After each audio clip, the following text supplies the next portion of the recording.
حنان یہ سینڈوچ تو بہت مزے کا ہے، یہ کس نے بنایا؟ تمہارے پاپا نے؟ ولی کے بیسٹ فرینڈ نے اپنا لنچ شیئر کیا تھا اور ولی کو سینڈوچ بہت پسند آیا تو اس نے پوچھ لیا، ہاں ہاں ہاں ہاں ہاں، بابا تھوڑی کوکنگ کرتے ہیں، یہ تو میری ماما نے بنایا ہے، وہ بہت مزے کی چیزیں بناتے ہیں۔ حنان نے ہنس کر ولی کو جواب دیا، بہت مزے کا ہے، میری ماما ہوتی تو وہ بھی مزے کی چیزیں بناتی۔ ولی نے دل سے حنان کی ماما کی تعریف کی اور اپنی ماما کے ذکر پر وہ تھوڑا سا افسردہ ہو گیا تھا۔ اوکے بچوں، بسز کی طرف موو کریں، سب ہمیں کیمپ کی طرف بڑھنا ہے۔ ٹیچرز نے بچوں کو بسز میں بٹھانا شروع کر دیا تھا اور سب اپنی منزل کی طرف گامزن تھے۔ رمشا جلدی چلو، ابو باہر دھوپ میں کھڑے ہوں گے، ایک تو اتنی فیس لیتے ہیں کالج والے، لیکن شیڈ نہیں بنوا سکتے، نہ ہی درخت لگوا سکتے ہیں۔ عبیر جلدی میں سیڑھیاں اترتے ہوئے اپنے ابو کے بارے میں سوچتے ہوئے بولے جا رہی تھی، تم تو اسکالرشپ پر آئی ہو، تمہیں کیا اندازہ ہم غریبوں کا کتنی فیس دیتے ہیں ہم۔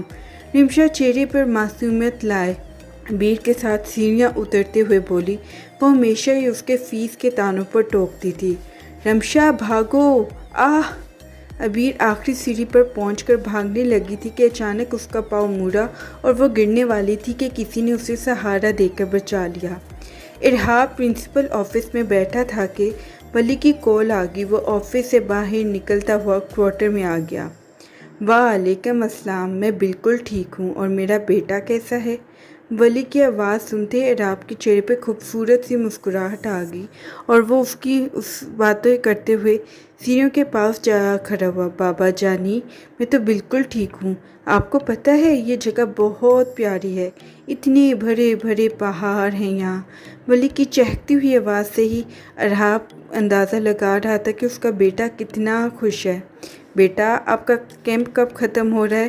بابا مسڈ یو سو مچ۔ ہاں ہاں ہاں، I miss you too, only 1 week. Wali نے پہلا جملہ اونچی اور دوسرا مدھم آواز میں بولا تھا کہ ارحاب بمشکل ہی سن پایا تھا۔ 1 ہفتہ بہت زیادہ ہے بیٹا، لیکن کوئی بات نہیں، میں کر لوں گا برداشت۔ آپ نے اپنا بہت خیال رکھنا ہے، اللہ حافظ۔ ارحاب ولی کے ہفتے بعد آنے کا سن کر افسردہ ہو گیا تھا۔ وہ جاننے کے لیے مڑنے لگتا ہے کہ کوئی لڑکی گرنے والی تھی۔ اس نے جلدی سے اسے کندھوں سے تھام لیا۔ ارے محترمہ، آپ ٹھیک ہیں نا؟ عبیر آنکھیں بند کیے اللہ کا شکر ادا کر رہی تھی کہ اللہ نے اسے گرنے سے بچا لیا، ورنہ پکا موت آ جانی تھی۔ لیکن اپنے لیے محترمہ کا لفظ سن کر اس نے فوراً آنکھیں کھول دی اور سامنے کھڑے شخص کو دیکھ کر اسے شدید غصہ آ گیا۔ اوہ انکل، یہ محترمہ کس کو بولا آپ نے؟ عبیر اس کے سامنے کمر پر ہاتھ باندھے کھڑی غصے سے بولی، میں آپ کو انکل لگتا ہوں کیا؟ عریب چہرے پر حیرانی لائے بولا، میں آپ کو محترمہ لگتی ہوں کیا؟ عبیر بھی اسی کے انداز میں بولی، پاگل لڑکی، تو اور کیا کہوں آپ کو؟ ہاں؟ ارحاب اب کے چہرے پر سنجیدگی لائے تھوڑے غصے میں ملا، آپ مجھے بلائیں ہی نہ، چلو اگر بلا لیا تو بیٹا کہہ دیتے، 35-36 سال تو چھوٹی ہوں گی میں آپ سے۔ عبیر نے ایک بھرپور نظر ارحاب پر ڈالی۔ وہ بیگی پیس سوٹ میں بالوں میں جیل لگائے، بازو میں ریڈوں کی گھڑی باندھے ایک خوبصورت سا مرد لگ رہا تھا، لیکن عبیر کے انکل بولنے سے ارحاب کے چہرے پر شکنی آئی اور وہ اس کی شکل دیکھ کر عبیر کو اسے تنگ کر کے مزہ آ رہا تھا۔ خود کو چھوٹی کاکی سمجھتے ہوئے ایک تو ہیلپ کی، دوسرا تمہارے نخرے برداشت کروں میں، ایڈیٹ۔ ارحاب عبیر کا انکل کہنے پر چڑ ہی تو گیا تھا۔ وہ غصے میں بول کر اس پر لعنت بھیج کر پرنسپل آفس چلا گیا۔ لڑائی کرتے ہوئے اتنی یاد تھا کہ انکل دھوپ میں کھڑے ہیں، ویسے عبیر بدتمیزی کی بھی حد ہوتی ہے۔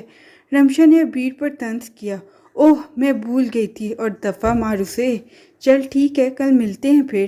عبیر رمشا سے بولتے ہی باہر کی طرف بھاگی۔ ارحاب پرنسپل آفس میں صوفے میں منہ پھلائے بیٹھ گیا۔ علی کو اندازہ ہو گیا تھا کہ اس کا باس غصے میں ہے۔ سر، ایوری تھنگ از اوکے؟ علی سے رہا نہیں گیا تو ہمت کر کے پوچھ لیا، علی کیا میں دیکھنے میں انکل لگتا ہوں؟ ارحاب جو کب سے عبیر کے انکل بول کر جانے پر سوچ رہا تھا، اپنے پیے سے جذباتی ہو کے پوچھ ہی بیٹھا۔ ہاں ہاں ہاں ہاں۔ ارحاب کی بات سنتے ہی علی کا قہقہ چھوٹ گیا۔ ارحاب نے علی کو غصے سے گھورا، سوری سر، میرا مطلب یہ کیسا سوال ہے؟ آپ سے کس نے بول دیا ایسا؟ علی اب کے سنجیدہ ہو کر بولا تھا۔ کچھ نہیں، بس چھوڑو اور جلدی سے کرواؤ یہ سب ختم۔ ارہاب اب اکتائے ہوئے بولا۔ جی سر، علی نے اپنی مسکراہٹ ضبط کرتے ہوئے کہا۔ شام کے 5 بجے سورج اپنے غروب ہونے کی تیاری کر رہا تھا اور ساحل سمندر پانی کی لہروں سے آتی آواز ذیشان کے لیے کچھ سکون بخش تھی۔ وہ اپنی ماں سے لڑائی کر کے ساحل سمندر آ گیا تھا اور بیٹھا اپنی قسمت پر رو رہا تھا۔ وہ سوچ رہا تھا کہ اس کی زندگی میں کبھی خوشی نہیں لکھی، کیا وہ ہمیشہ ایسے ہی رہے گا؟ در در کی ٹھوکریں کھاتا وہ اپنی سوچوں میں مگن تھا کہ اس کے موبائل کی میسج رنگ ٹون بجی۔ اس نے میسج اوپن کیا تو ایک شعر تھا۔ اس کی یاد آئی ہے، سانسوں ذرا آہستہ چلو، دھڑکنوں سے بھی عبادت میں خلل پڑتا ہے۔ میسج پڑھتے ہی ذیشان کے چہرے پر ایک جاندار مسکراہٹ آئی۔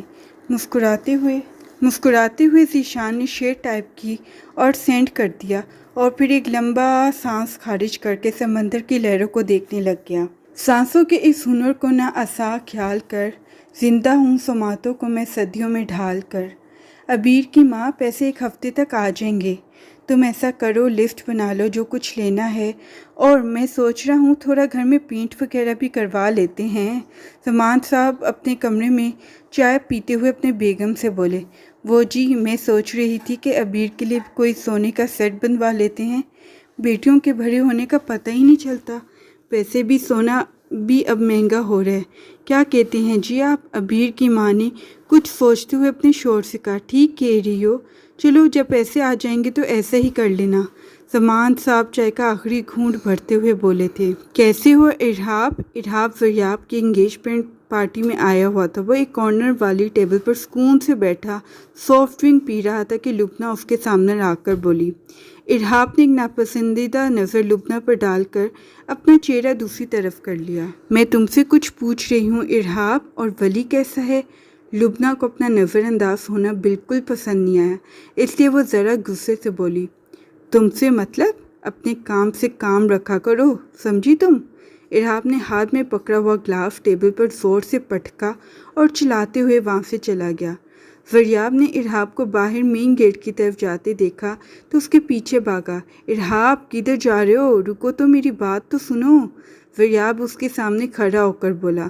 وریاب، اگر تم چاہتے ہو کہ یہاں تماشا نہ لگے تو مجھے جانے دو، میں تمہارا فنکشن خراب نہیں کرنا چاہتا، اس لیے پلیز مجھے جانے دو۔ ارہاب سنجیدگی سے وریاب کو بول کر سائڈ سے نکل کر چلا گیا۔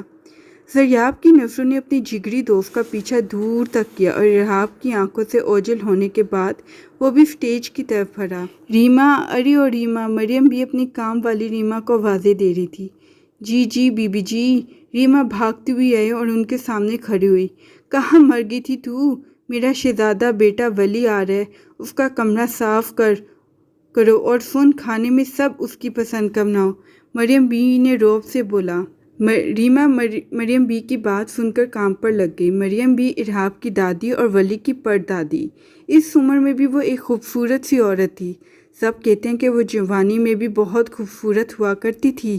وہ ڈرائنگ روم میں ایک بڑے سے تخت پر بیٹھی اپنے پڑپوتے ولی اور ارہاب کا انتظار کر رہی تھی۔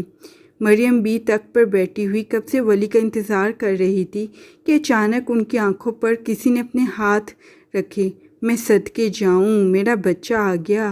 مریم بی نے ولی کے ہاتھ آنکھوں سے ہٹا کر ہونٹوں پر رکھ کر بوسہ دیتے ہوئے بولا۔ او ہو دادو، آپ ہمیشہ گیس کر لیتی ہے کہ میں ہوں یہ۔ ولی ان کے پکڑ لینے سے کافی بدمزہ ہوا۔ میرا بچہ! دادی تو تجھے تیری آہٹ سے پہچان لیتی ہے، پھر تیرے ہاتھوں کے چھونے سے کیسے نہ پہچانے؟ مریم بی ولی کے گال میں بوسہ دے کر پیار سے بولی۔ سامنے صوفے پر بیٹھا ہوا ارہاب اس دادی پوتے کی محبت کو دیکھ کر مسکرا رہا تھا۔ جونیئر، تم نے میری دادی پر قبضہ کر لیا ہے، مجھے پیار ہی نہیں کرتا کوئی؟